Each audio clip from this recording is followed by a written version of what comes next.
हजुरलाई थाहै छ अहिले गाउँघरको घर भनेर अहिले लगभग हामीले प्राय अलिकति खाली देखिन्छ किनकि पहिल्यै जस्तो केही जेनेरेसन छैन नत्र भने पनि गाउँमा देख्नुहोस् तल्लो घरे माथिल्लो घरे चिल्लाउने चिच्चाउने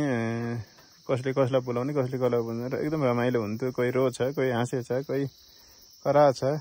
कसैले बोलाछ हैन कति रमाइलो हुन्थ्यो तर अहिले चाहिँ यति कुरालाई चाहिँ सुनसान देख्छु तर यसमा यहाँहरु बसेर चाहिँ केही रमाइलो चाहिँ मलाई महसुस हुन्छ किनकि यो ठाउँमा हामी हुर्किएको यही ठाउँमा हामी खेलेको एकदमै कल्पना हुन्छ आफ्नो अहिले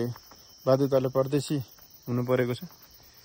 नत्र आफ्नो जन्म घर भूमिमा चाहिँ गर्व छ फेरि पनि मलाई यस ठाउँमा बस्न र एकदमै सुन्दर वातावरण यहाँको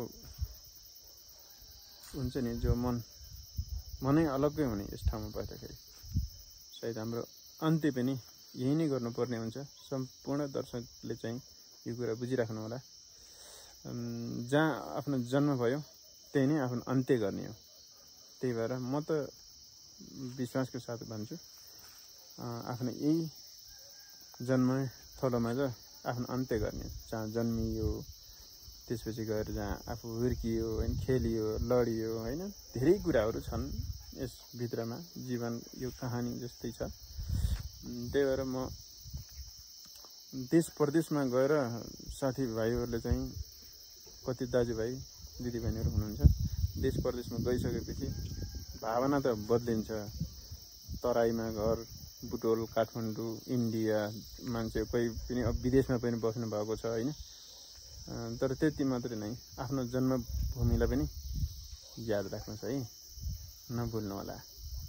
मेरो यो आग्रह छ हजुरसँग ठीक छ म यो लामो भिडियो बनाउन चाहिन यो छोटो भिडियोमै मैले यतिमै समाप्त गरेँ मन पर्यो भने फलो गर्नुहोस् हजुरले चाहिँ थोरै साथ सपोर्ट दिन सक्नुहुन्छ भने मलाई युट्युबमा पनि हजुरले गएर सब्स्क्राइब गर्न सक्नुहुनेछ म मिनु नेपाल